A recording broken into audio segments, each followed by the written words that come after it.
My fiancé chuckled at the idea of a prenup and declared, "You either take me as I am or we're done." I calmly responded, "All right." Then I contacted the wedding coordinator and called off everything. She realized it when she arrived for her final dress fitting, only to find the shop empty. Hey viewers, quick note. Only 8% of you are subscribed, and the channel's growth is stalling. If you're enjoying these stories, hitting subscribe would really help us keep going. Thanks. I'm David, 38M, sitting in my home office while my ex-fiancé leaves frantic voicemails. This all went down 5 days ago, and I'm still wrapping my head around how quickly things fell apart. On Monday afternoon, I was going over contracts when my attorney, Jennifer, called. "David, the prenup's ready to sign. It's clear, protects your company and house, exactly as we discussed." Some context, Rebecca, 31F, and I had been engaged for 8 months, dating for 2 years. She moved into my place last year when her lease ended. It felt like the natural step. I run a construction firm, built from scratch over 12 years, now valued at about $2.3 million, plus my home and investments. The prenup was simple.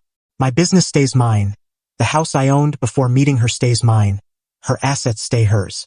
If we divorce, she'd get fair support based on how long we were married, but no claim to what I built pre-relationship. Sensible and fair. Thanks, Jennifer. I'll bring Rebecca tomorrow to go over it. That night I cooked dinner, salmon, her favorite. Kept the mood light, poured some wine. Rebecca, Jennifer finalized the prenup. "We can review it tomorrow and sign if it looks good." She glanced up from her phone, surprised. "Prenup? I thought we settled this." "I'm not signing one. We touched on it when we got engaged, but I never agreed to skip it. My business and assets need safeguarding. It's just prudent." Her face changed, not shocked, but irritated. "David, I'm not signing something that says I get nothing if we split. That's not what it says. It protects what we each brought in and ensures fair support if things don't work out. I don't care what it says. I'm not signing." Warning sign number 1. I stayed composed. "Rebecca, this isn't up for debate. I won't marry without protecting my assets." She laughed. Actually laughed. "Protecting your assets? For me, that's offensive. It's business, not personal. Marriage is personal, David, all of it." She stood, hands on hips. "Here's the deal. Marry me as is or we're done. No prenup, no contracts, just us." The ultimatum lingered. 2 years together, and she was revealing her true colors. "All right," I said. She smiled, thinking she'd won. "Good. I knew you'd come around." "No, Rebecca. All right, as in we're done." Her smile faded. "What? You gave me 2 options. I'm choosing not to marry." "David, you're not canceling our wedding over a piece of paper. It's not about the paper. It's about you showing me you think marriage means you're entitled to half of what I built before we met. That's not partnership. It's opportunism." She stared for a long moment. "You're serious? Dead serious? Fine. Think it over. You'll change your mind." She stormed upstairs, slamming the bedroom door. I didn't think it over. I called Jennifer right away. "Jennifer, it's David. Stop the prenup. Cancel everything. The engagement's off." "David, are you certain? Prenups can stir emotions. Maybe give her time." She laughed at it and gave me an ultimatum. "Marry her as is or not at all." "I'm choosing not at all." "Got it. I'll close the file." Next, I called the wedding planner, Sandra. "Sandra, David Mitchell here. Cancel the wedding." "Oh my, David. Is everything okay? The wedding's 6 weeks away. Everything's fine. The engagement's over. Cancel all vendors and arrangements. Send me the cancellation costs." "David, this'll be costly. Lost deposits, fees, probably around $28,000. "I understand. Cancel it all." "What about Rebecca? Shouldn't she be part of this?" "Rebecca made her choice. I'm making mine." I spent the next 2 hours calling vendors, photographer, band, florist, caterer. The venue was the biggest loss, $15,000. Catering was $8,000. It added up fast. Tuesday morning, Rebecca came downstairs like nothing happened. "Morning, babe. Coffee's on." I was at the kitchen table, confirming cancellations on my laptop. "Rebecca, we need to talk. If this is about last night, I forgive you. The prenup was hurtful, but we can move on." "There's no moving on. The wedding's canceled." She froze, mug halfway to her mouth. "What do you mean, canceled?" "I spent last night canceling everything. Venue, catering, flowers, music, photos, all of it. You can't cancel our wedding without talking to me. You gave me an ultimatum. I accepted it. I didn't mean cancel the wedding. I meant drop the prenup. That's not what you said. You said marry you as is or not at all. I chose not at all. Her face flushed. This is crazy. You're throwing away our relationship over money. I'm protecting myself from someone who thinks they're entitled to half of what I built before them. That's what marriage is, David, sharing everything. No, Rebecca. Marriage is building a life together, not claiming what I worked for before you came along. She started crying, real tears, but I held firm. Where am I supposed to go? This is my home too. This is my house, Rebecca. Your name's on nothing. You can stay through the weekend to find a place. But we're done. You can't just kick me out. I'm not kicking you out. I'm ending the engagement. Stay a few days, but we're not playing house anymore. She stormed upstairs, slammed the door, and made phone calls, crying and ranting about my unreasonableness. Friday was tense. Rebecca barely spoke, just glared and made snarky remarks. Saturday, she left early, saying she was dress shopping with her sister. I didn't mention there was no dress appointment. Sunday evening, my phone rang. Unknown number. David, this is Michelle, Rebecca's sister. What's wrong with you? Hi, Michelle. What's up? Rebecca showed up for her dress fitting today, and no one was there. The shop said it was canceled. She's a wreck. The wedding's canceled, Michelle. I told her Tuesday. You can't just cancel someone's wedding.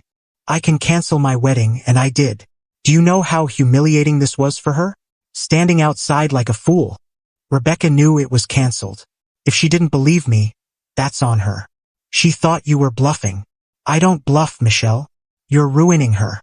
She's been planning this for months. She ruined it herself by refusing the prenup and giving me an ultimatum. That prenup was a slap in the face. I'm protecting 12 years of work from someone who thinks marriage means claiming half of it. Michelle hung up. An hour later, Rebecca came home, sobbing. The shop was closed. No appointment. I looked like an idiot. I told you the wedding was canceled, Rebecca. I thought you were being dramatic. I thought you'd come around. I did come around to my senses. That's why we're not getting married. Update 1. 2 weeks later, the past 2 weeks have been a whirlwind of guilt trips and drama. Thanks for the support. Good to know I'm not crazy for protecting my assets. Rebecca moved out the following Tuesday. Her parents showed up with a U-Haul acting like I was the bad guy. Her dad tried to strong-arm me. David, you're making a huge mistake. Rebecca's a great woman. I'm sure she is, Mr. Thompson. Just not for me. You're throwing away something special over money. I'm protecting 12 years of work from someone who thinks she's entitled to half of it for existing. Her mom was in tears, pleading. She loves you, David. She's just scared. Mrs. Thompson. Scared people don't laugh at reasonable requests and issue ultimatums. They talk and find solutions. Rebecca tried one last tactic while packing. David, I'll sign the prenup. Let's just delay the wedding a few months and... No, Rebecca. Why not? I'm giving you what you wanted. Because you're only offering now that you've lost everything. Your first reaction was to demand half my life's work. That shows me who you are. People mess up. I was emotional. Emotional people don't laugh at their partner's concerns. Entitled people do. She left crying. I felt bad for a moment, then remembered her laughing at the prenup. The financial hit. $28,000 in cancellation fees and lost deposits. Pricey lesson, but cheaper than a divorce. Socially, I lost some mutual friends who think I'm cold. Kept the ones who get that protecting your work isn't selfish. The next Wednesday, my business partner Mike called. David, heard about the wedding. You good. Better than good, Mike. Dodged a disaster. Rebecca seemed nice, though. She was nice when things went her way. The prenup showed me what happens when they don't. $28,000 to prove a point is steep. $28,000 is nothing compared to losing half my company in a divorce.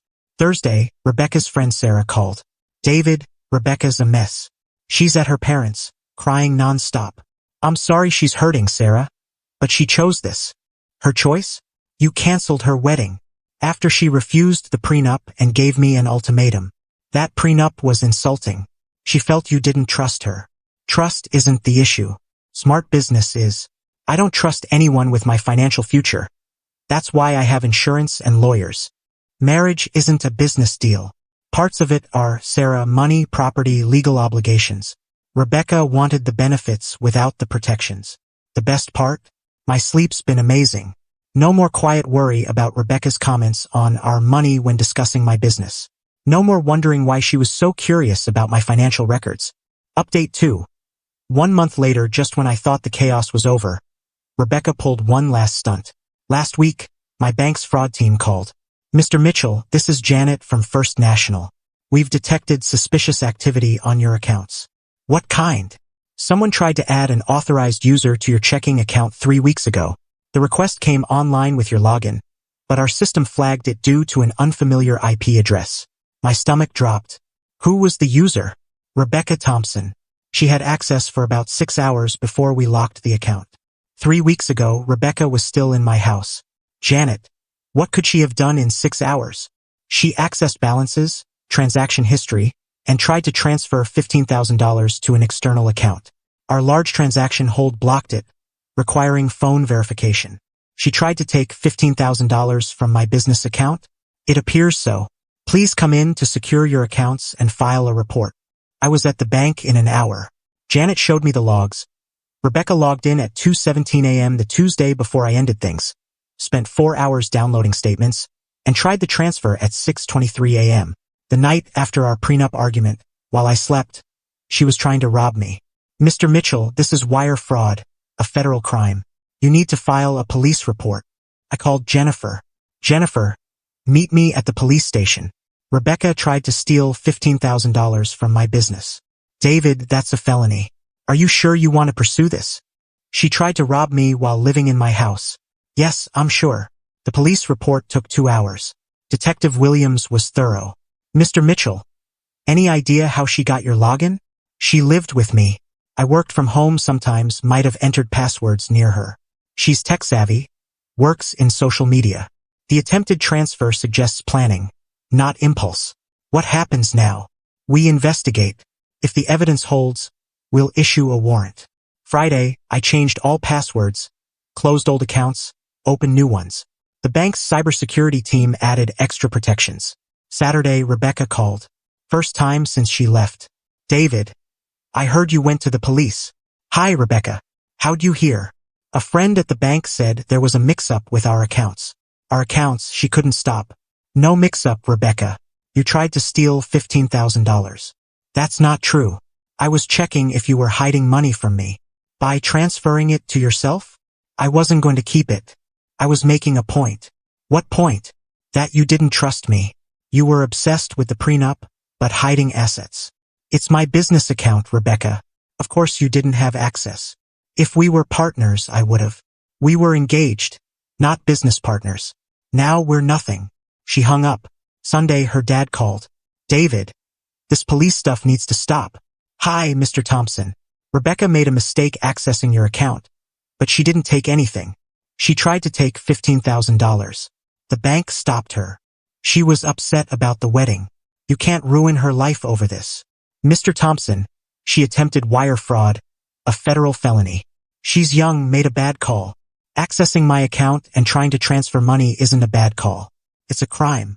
Monday, Detective Williams called. Mr. Mitchell, our investigation's done. The evidence is clear. Unauthorized access, attempted transfer, premeditation. We're issuing a warrant for Ms. Thompson's arrest. What's the charge? Wire fraud, computer intrusion, attempted theft, federal charges. Final update.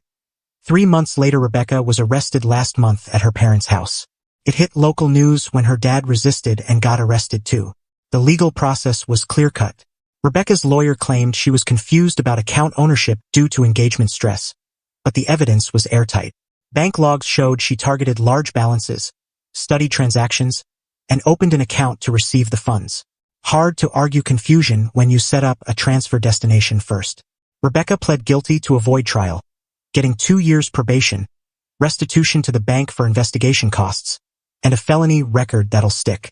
Her parents blamed me until the sentencing. Mrs. Thompson called the day before. David, please ask for leniency. Rebecca's learned her lesson. Mrs. Thompson, I'm not the prosecutor. This is federal now. You could tell them she's not a criminal. She committed wire fraud. That makes her a criminal. This is breaking our family. Rebecca broke your family by committing felonies. Financially, I'm fine. The bank covered security upgrades. I'm out $28,000 in wedding costs. But it's a small price compared to what Rebecca planned. Socially, most people who know the full story, prenup refusal, ultimatum, attempted theft, support me. The few who think I'm harsh aren't people I need around. I'm dating again, keeping it light. The prenup talk happens by date 3 now, it's a great filter. My business partner Mike nailed it. David, you didn't dodge a bullet. You dodged a missile with your name on it. The best part? I sleep soundly. No more wondering if Rebecca loved me or my money. No more ignoring red flags, thinking love fixes everything. Love doesn't fix wire fraud. The prenup wasn't about distrusting Rebecca. It was about protecting my work. Her reaction showed she saw marriage as a ticket to my assets. Her theft attempt proved she'd take them without marriage. To any guy considering skipping a prenup because it's unromantic, think of Rebecca. The woman who loves you will protect your assets as much as you do, because your security is hers. The one who refuses and tries to steal, she was never in it for the long haul. She was in it to take what she could and leave. Rebecca laughed at my prenup and gave me an ultimatum. I said all right, and learned she was already planning to rob me. Best decision I ever made.